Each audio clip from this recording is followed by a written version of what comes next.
Welcome to the Fast Leader Podcast, where we uncover the leadership life hacks that help you to experience breakout performance faster and rocket to success.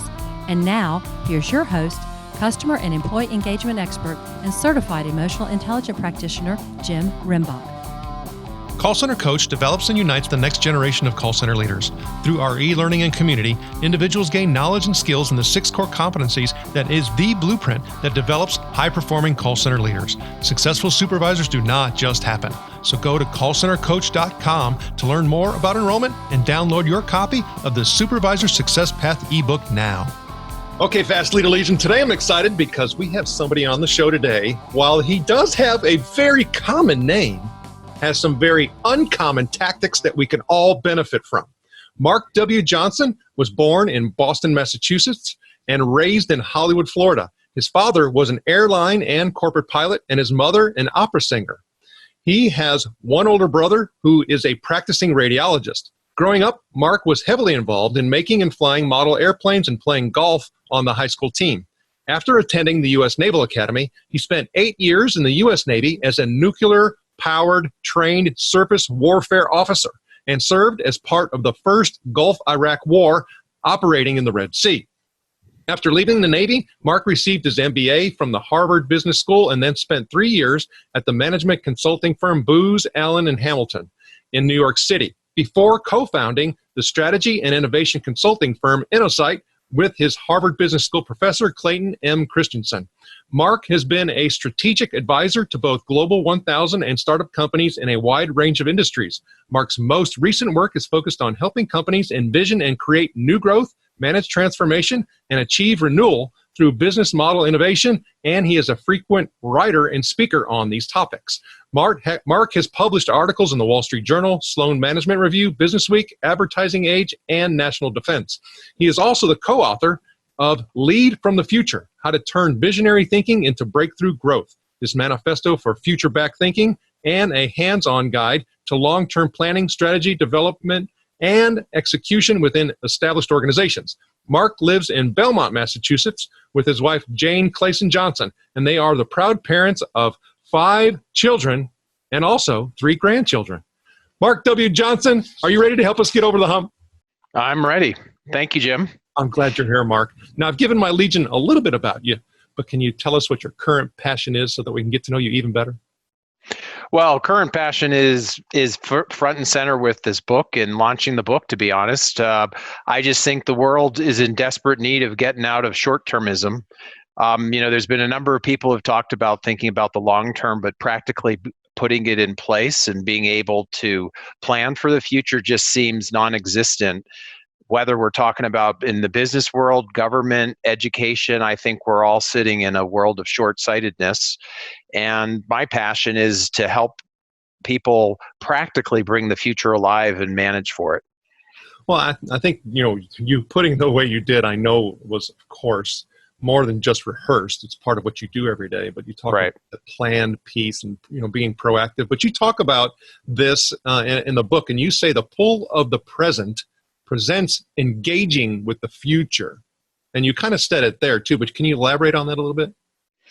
Yeah, so 2 things. One is the present has such greater pull than ever before because it's counterintuitive, but as the world becomes an army term, more VUCA, more volatile, uncertain, complex, and ambiguous, the noisier it gets, I think we have a tendency to hunker down even more towards addressing everything that's happening in the here and now. So as the world becomes pulled more by the urgency of things, whether it's trying to meet the quarterly earnings or address somebody that's upset as a customer or, governmental agencies that are falling way behind what they need to do. All these things are perpetuating into a more tighter, shorter time horizon. And what I'm suggesting is there's a way to look out in the future and actually bring it alive and then connect it back to the present, that you can actually tangibly do things today that help you move towards that future. Okay, so in the book, you really talk about transformative innovation. And I think part of what you were saying, is really what is leading to that, and that it is more of a longer term horizon than just the 3 to 5 years, and you talk about people having glorified operating plans when they call it their present forward look. It's not long enough. But you talk Right. about 4 common failures that organizations often fall victim to, and you say one is too late, the Yep. other one is too few resources, Yep. impatience for growth, and Mhm. then competition from the core. So to me, this is all about abandoning a particular path and never getting to innovation. Is that correct? That's correct. And you made the excellent point that it's transformative innovation. I mean, companies are innovating every day incrementally to sustain their business, whether they're trying to improve efficiencies, modify a product. They do that very well. But when you're talking about, sort of a Monty Python phrase, and now completely different. So when you're talking about really the completely new and different kind of innovations, those transformative, non-incremental breakthrough innovations that go beyond the core, that's where these 4 failure modes go, because you're asking for resources to be diverted away from those things in the here and now and those things that are very predictable to things less predictable, higher risk, more ambiguous, but being able to put some effort into that is critically important. And these 4 failure modes are what we've seen over and over happen. Is it's really down deep. Leaders and others are not really committed to do those long-term efforts. And that's what happens is they end up holding off. They're too late. They end up saying, okay, we'll fund it, but they're very minimalist in their efforts to fund and invest. Or, they end up saying, oh, we've got some competition happening and what we need to take care of in the core. And so the first thing to be cut are these transformative innovation efforts. And again, it ties to timing. So most of these take 3, 5, 7 years to really come to fruition. So, we end up in this sort of cognitive bias of wanting to get, immediate gratification, if you will, and not being comfortable waiting those 5 to 7 years because that doesn't do anything for the short-term bottom line. As you say that, there's several things that are running through my head. Is like, who am I dealing with? Talking about the whole, publicly traded organization that has shareholders and boards to answer to. I'm talking about maybe a smaller firm that has a PE or private equity fund or something like that I always have to answer to. And there's always that short-term pressure. So it takes, somebody who has the ability to influence those other people to have the longer-term time horizon. And then I'll also think about the average tenure. You throw that in about a lot of these senior leaders. And then you throw in the whole element, just associated with, age of those people. And they always say about it's tomorrow guy's problem. That's right. Exactly. Yeah. And so that's why what we say is the antidote, and I even put it in the book and said basically the cavalry's not coming, that these problems aren't going to go away anytime soon. So the antidote is vision, is purpose, and everybody will say, oh, mission, vision, but putting real time into the future and crafting a comprehensive narrative about how you would fit in that future vis-a-vis a vision with purpose underpinning it is the only way to overcome all of these pulls to the present and be able to give the passion for yourself and the organization the commitment to be able to sustain it. The other thing I would say is spending time in the future, and we've seen this happen over and over again. First of all, the future is more predictable than people think, especially in terms of finding opportunity and not recognizing that not investing for the future, you're missing opportunity to take advantage of it, more so than the threats. There are clearly threats about the future, but it's being able to spend time and use those ability to find opportunity and to recognize threat that can help overcome all of these different kinds of biases towards the present. Okay, so there's several things that pop into my head as you're saying that. One is, and I'm not a fan of the whole SWOT analysis because, when you focus on threats, you see more threats. Right. I prefer to focus in on the positive psychology-based SOAR model, which is we have strengths, we have opportunities and aspirations and driving towards results and trying to obtain those results. It changes the narrative totally, changes the lens of focus. Also, you talk about, and as you're walking through this, I start thinking about the whole time element. You talk about that dedication piece, and you actually come right out and say, statistically speaking, if I'm thinking about investment of time, that 10 to 20% of our time actually needs to be spent on this future back thinking. But then when you analyze these leaders, I mean, when they're in meetings all day, when does that happen? Well, it doesn't, right? I mean, that's the problem, is it's not happening. And, we could talk about the tyranny of the urgent, right? All these things that are coming on leaders. We interviewed, or actually spent time with, one leader who, through the course of our work with him, talked about the only time he had to think was on the treadmill. And really, when he was on the treadmill in the morning, he was reading emails. The rest of the time he was in meetings. So there's never was any time to even create the space to be able to explore and talk about future opportunity and where's the direction of the company. It's all spent in the operate execute mode. And one of the other ways to overcome this issue of the cavalry's not coming is to have the discipline for leaders to say, you know what, we are going to carve out a set amount of time each quarter and talk about the art of the possible, and talk about with our innovation teams, what are those things in the future that we could begin to think that helps us to get beyond the core as good stewards to trying to sustain the business for the long term. Well, even as you're saying that, I start thinking about some of the biases that you mention in the book. And so one of the things that we often find with that whole creative thinking process is a lot of people don't know how to approach it. And so they have a whole lot of, and I talk about the whole thinking process and talking about, being able to be, congruent and being able to focus in on different types of divergent and convergent thinking activities and making sure that we don't mess all of that up. No, absolutely. Yeah, it is a great point, Jim. We have to switch from a linear sort of operate, execute, give me the data, we'll make decisions, and that feels really comfortable, to a more abstract, I would say a learning mode, right? Which is to get executives and other leaders comfortable that they too must be heavily involved in the learning process. So in this 10 to 20% time, they should move away from an operate and execute data-driven mentality more towards a let's explore the space, let's envision the art of the possible, and let's figure out what assumptions we're making that need to go get tested to be able to validate or invalidate what we're imagining for the future. So as you're talking, I'm starting to think about it, because I've been in those sessions. I mean, they have to be heavily moderated. And yes. Because if not, we go to that, what you just said, that typical operating procedure. It's like, well, let's just do it and decide. And that's not the way that you're actually going to be able to identify those opportunities. No, absolutely. In fact, we would say there's structured dialogues that need to be crafted. And, a couple ways to characterize those dialogues is, one, they're messy. They should be messy. They should be iterative. People should diverge before they converge. And that makes a lot of leaders uncomfortable because they want everything buttoned up. And we're saying, let's make it messy. Let's go off and talk about things. There's no wrong answer. We're gonna be able to go off in different tangents to begin with before we start converging. We would say converge on a core set of assumptions about the way we think the world's going to work and how we fit in that world.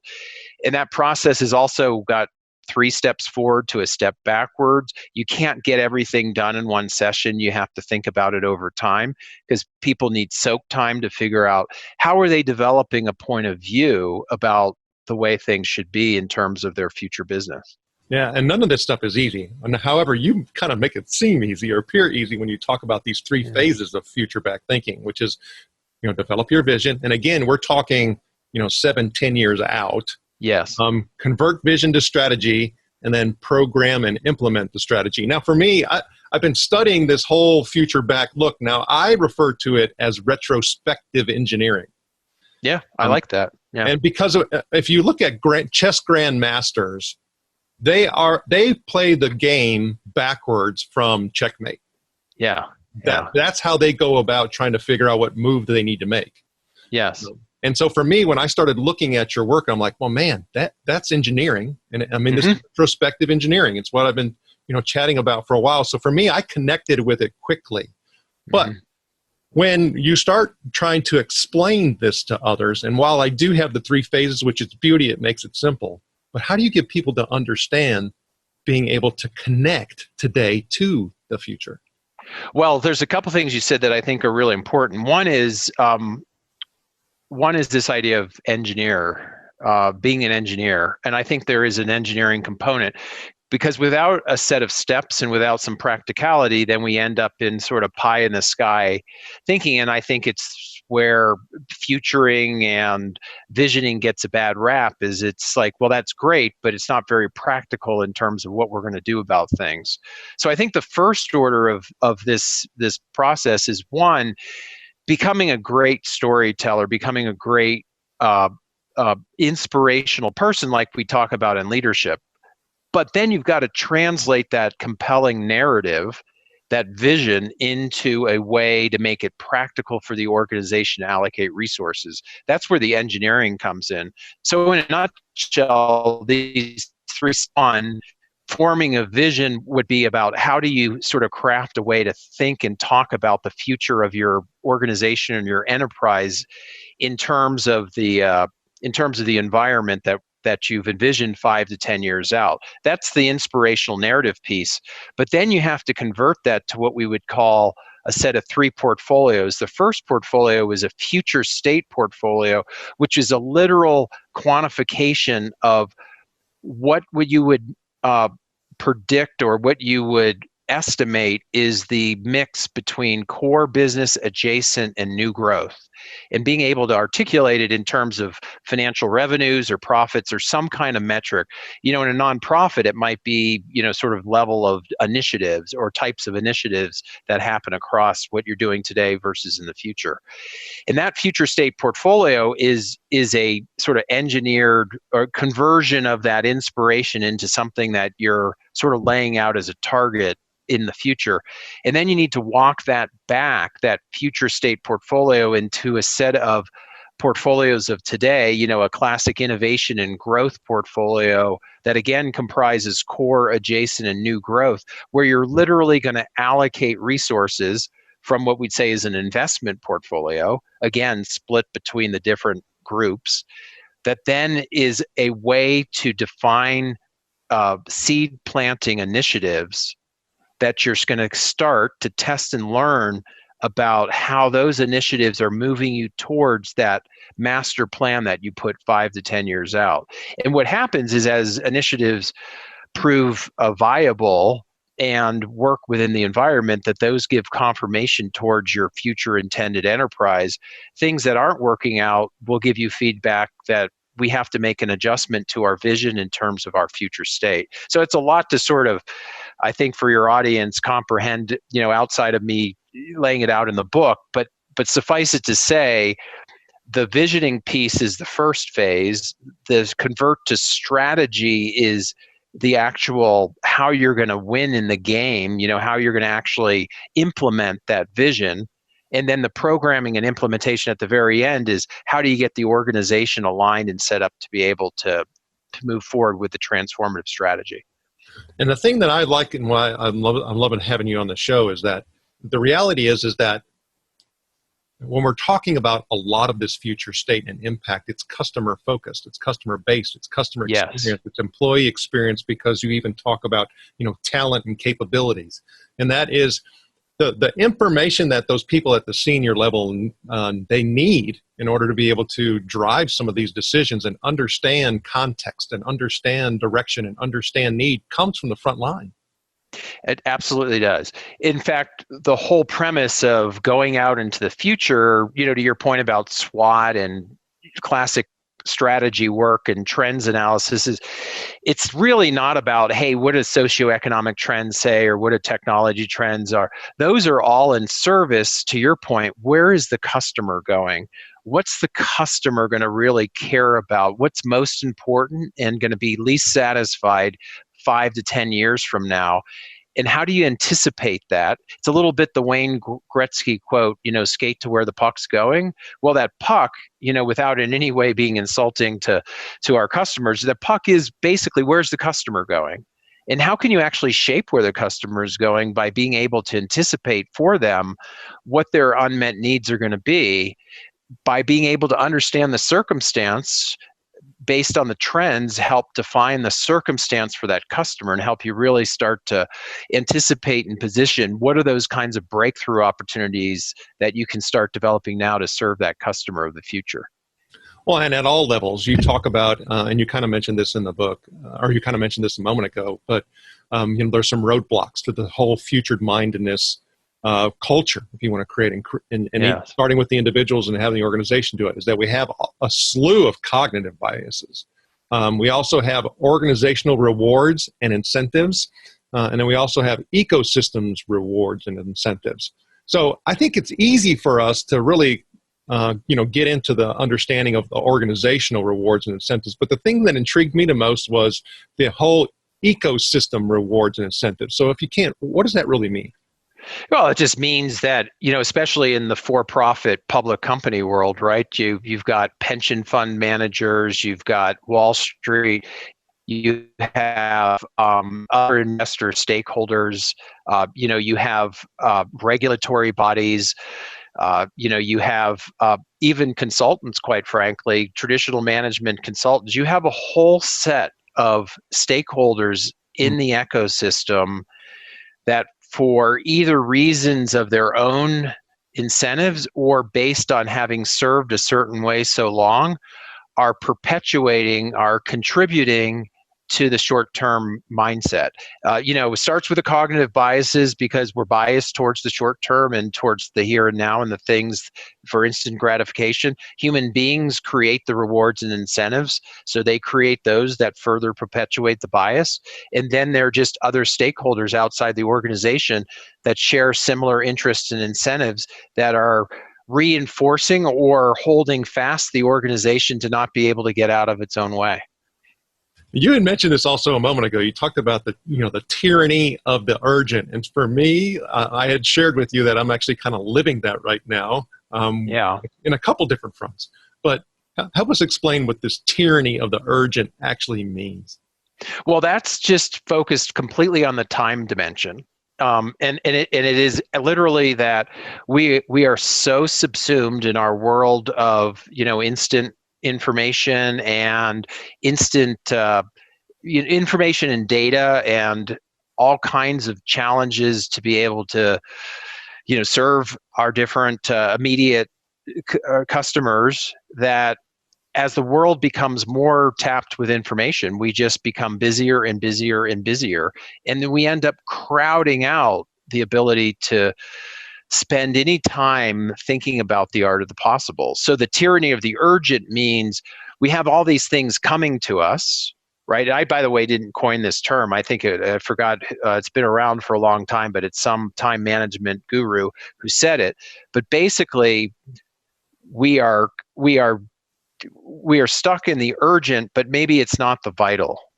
Maybe much of that is not vital, but there's so many things hitting us and competing for our time that we literally don't have any space to be able to soak in, the things that could be the art of the possible, because we're so stuck in trying to be able to address all the things, our to-do list, the meetings one after the other. And by the time we get outside of all of the to-do list and the meetings that are for, dealing with the next 3 months, there's no time left to be able to spend time in the longer term horizon.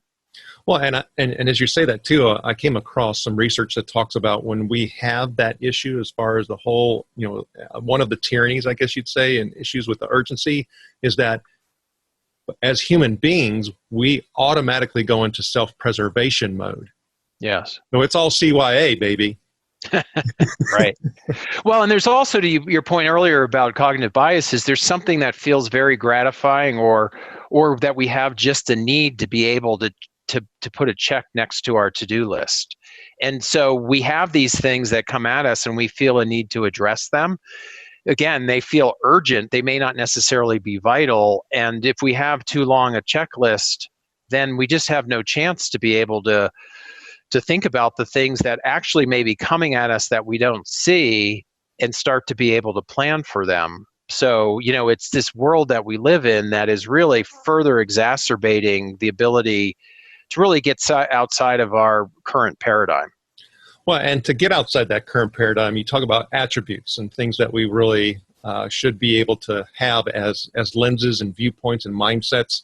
And as far as the attributes of future back thinking, and in the book you also talk about the present forward thinking, but we're not going to focus on that. We're going to focus in on the forwards or on the future back side. It's what could be, transformative, we talked about that a lot, discontinuous, develops a new paradigm, ambiguous and abstract, drive to clarity, discovery and entrepreneurial, multidimensional, abductive, imaginative and creative, assumptions driven, questions, clean sheet, and systems thinking. So I would dare to say, going back to that engineering reference, you're hitting all of these when you're working with clients.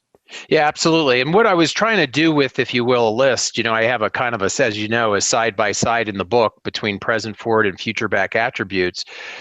I'm just trying to give like somebody, sort of an ability to get within the bottle of future back by giving all these different ways to look at it. And in essence, as you can see from those word descriptions, the first order of this is to change your mindset, to change your way of thinking, that it's, that it's not incremental, it's transformative. It's not about the answers, it's about the questions, so that you could make the comparison and realize that the first order here is to think in a different way and to think future back, which is not only think from the future back, but it's also think from this idea that you're starting with a clean sheet. You're not letting today's structure get in the way of future strategy.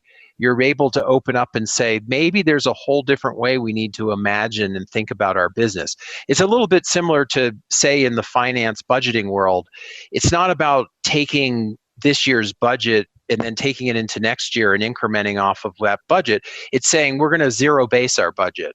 We're going to start with it being nothing and say, what do we really need in order to fit within the future? So future back thinking, it's not just the process of going from the future back. It's opening up the mind to recognize that you're in this learning mode of explore, envision, discover. And that requires you to have this mindset also that you're not letting the paradigm of today, at least for the beginning exercise, have any influence on what you're going to try to develop as the envisioned future state for your organization. Well, and you make it even more tangible when you start getting into what you call the emerging fault lines, right? So it's, how do I take all of these attributes and make them real? And so in the book, you talk about customer needs, performance metrics, industry position, the business model, as well as talent and capabilities. But for me, I love this perspective taking that ends up happening when you start asking these questions. It's what are the top unmet needs of each group of customers? Do they vary across different types of customers? Do customers we don't currently serve, have emerging unmet needs? And you have a slew of these types of questions to get people into that right type of thinking. And one of the things that I focused in on my virtual academy for frontline supervisors that we all need to develop is business acumen. And what you're really talking about is helping people build their business acumen in all aspects of the organization. Absolutely. Another way, actually, I had a colleague once say to me, and you had mentioned this earlier before we started the show, about this idea of the business construct that we live by generically was something that was intended, that was built 80 years ago and is not as relevant today. This colleague said, we have the MBA program, and the MBA program is, this very analytically driven. It's within different disciplines. But maybe the MBA should shift and be more about the MBA for business creativity. That's so much about what we need to think about is the world changes so much faster. We have to be able to be much more agile to the ability to understand and develop new business models. So I agree. I think we need to be figuring out a way that just as a general sense, how do we inculcate this business creativity, this entrepreneurialism within established organizations in a much more effective way than it has been to date? And why I wrote this book was to say one big component of that happening is to be able to get into this right mindset called future back and literally be able to take advantage of the longer term planning horizon. to unleash entrepreneurialism/business creativity. So when I started looking, at, there's so many things in the book, and I told you I don't think we would be able to get through all of the things that I want to talk about. Again, we're going to make this available, of course, a link on the show notes page and stuff. But ultimately, what we're gearing up to, and you have it towards the end of the book, is talking about the stark truth. What's the stark truth? Well, the stark truth is that no organization lasts indefinitely forever, perpetuating what it currently has. That's, by the way, another way to put it is the present forward fallacy, is this notion that we can continue to sustain and increment our business indefinitely. So the stark truth is any organization's business model is ultimately going to pass away. And just like us as human beings, or any biological system, the individuals pass on, but the species itself continues to continue on. I think we have to think of organizations and business units as having a lifespan to them, but by being thoughtful about the overall enterprise, we can continue to renew and reinvent and transform ourselves to continue to be able to live into the future. I mean, I'd lastly say the great business management guru Peter Drucker said, every business, there's a theory to any business, and sooner or later that theory no longer works. I mean, that is the stark truth. But the good news and the hope for all of us, and just like individuals, is we can renew, we can reinvent ourselves, we can get past the things that are no longer working to be able to position ourselves in a place that we can thrive in the new environment. Well, and without a doubt, I mean, you're talking about being able to do this type of work it requires a whole lot of inspiration and resilience and all those things. And one of the things that we look at on the show in order to help with that are quotes. Is there a quote or two that you'd like that you can share? I think I'm just thinking from the book that could be helpful is just from a negative side, if you will, for a moment, just be mindful that, I think many of our problems today is that executives are burning the furniture in their homes to heat the home. And I think we ought to be very mindful that this is really an epidemic.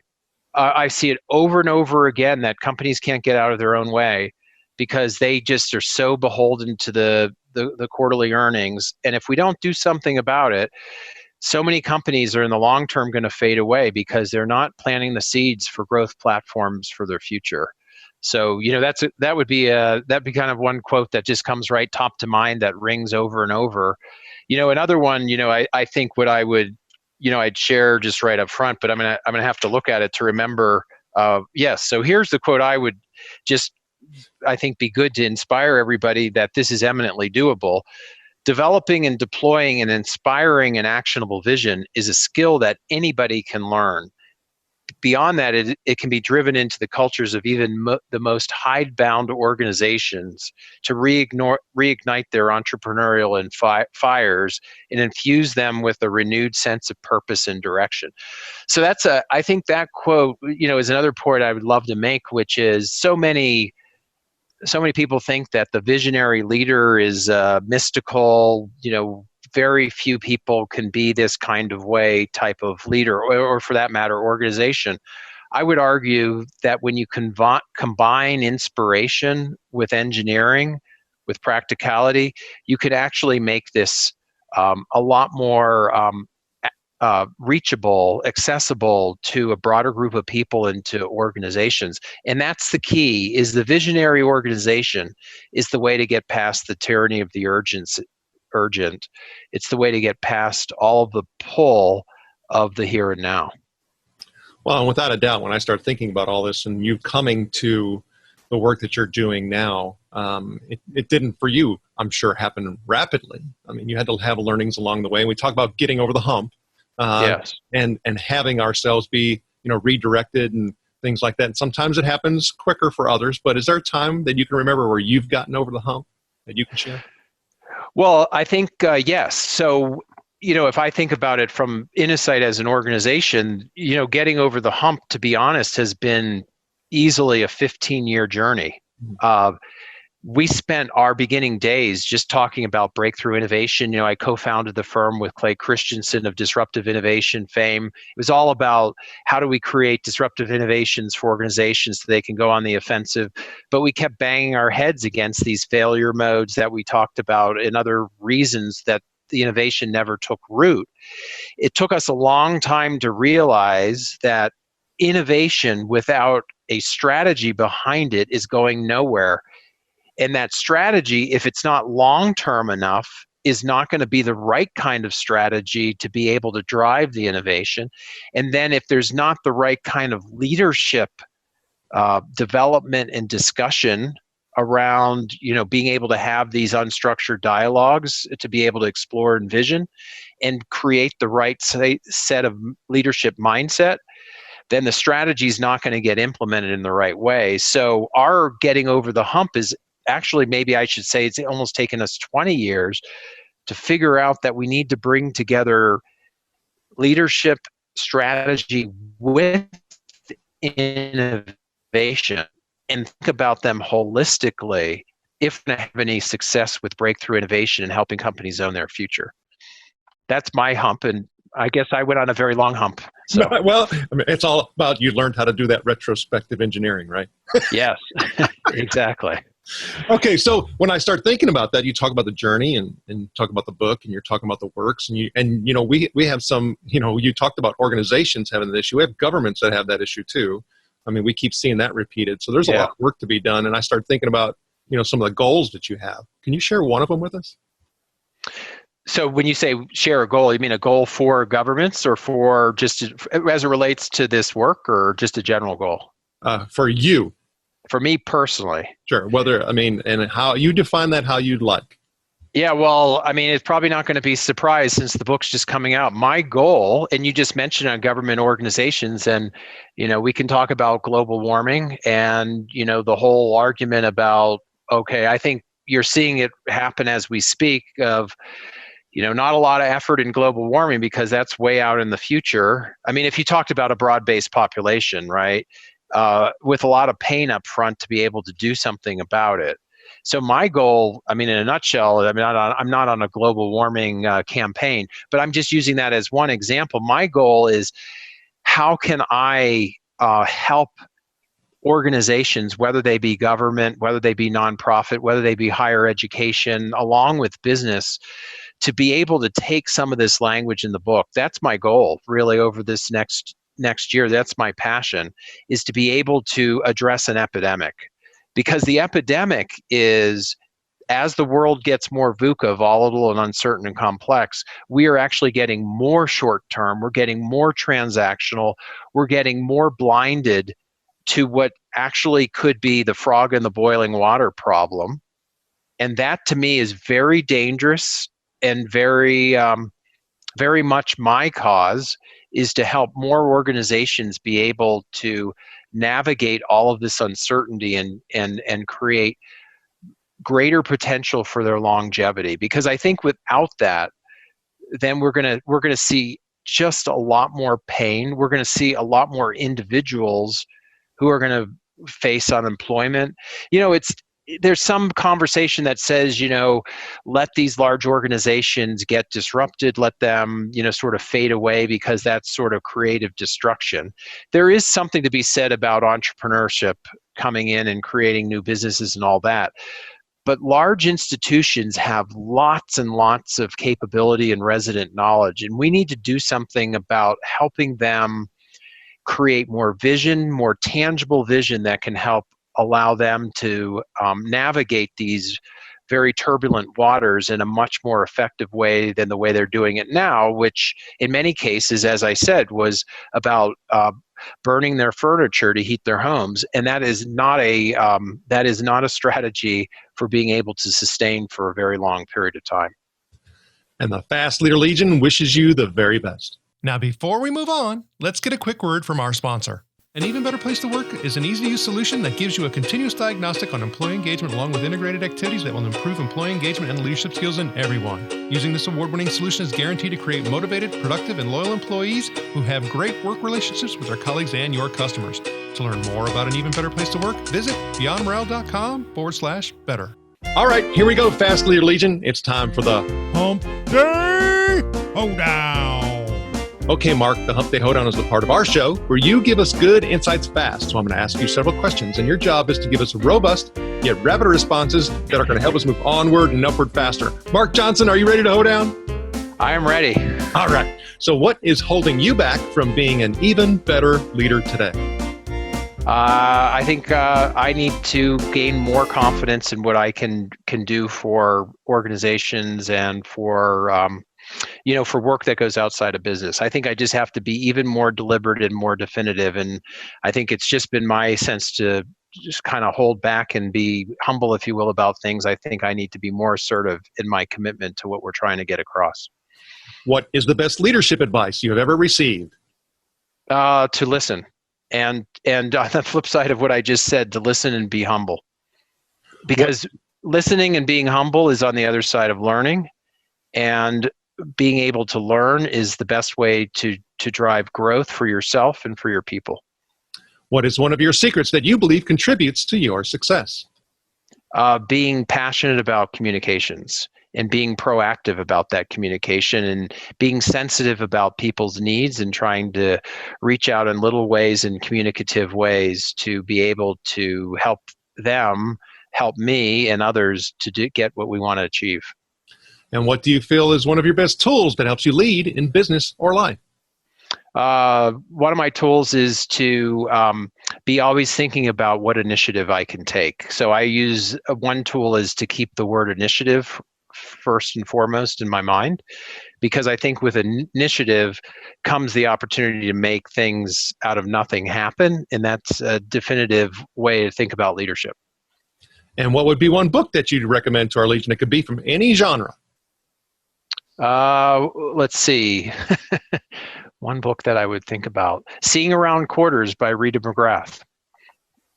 Okay, Fast Leader Legion, you can find links to that and other resources on Mark's show notes page, including a link to the book, Lead from the Future, How to Turn Visionary Thinking into Breakthrough Growth. And Mark's show notes page will be fastleader.net/Mark Johnson. Okay, Mark, this is my last Hump Day Hoedown question. Imagine you were given the opportunity to go back to the age of 25. You can take the knowledge and skills that you have now back with you, but you can't take it all. You can only choose one. So what skill or piece of knowledge would you take back with you and why? I would take back being, again, effective communicator, because I think with communications comes the ability to gain not only understanding and knowledge, but to gain wisdom. Because none of us have all the answers. So if we're really effective about communicating and learning from other people, it's the fastest way to our own personal growth. Mark, I had fun with you today. Can you tell the Fast Leader Legion how they can connect with you? A couple ways. One, you can connect with me through our company, Innosight, www.innosight.com. And also, because I think communication, personal connection is so important, you can also connect directly by emailing me at mjohnson@innosight.com. Mark W. Johnson, thank you for sharing your knowledge and wisdom. The Fast Leader Legion honors you and thanks you for helping us get over the hump. Thank you for joining me on the Fast Leader Show today. For recaps, links from every show, special offers, and access to download and subscribe, if you haven't already, head on over to fastleader.net so we can help you move onward and upward faster.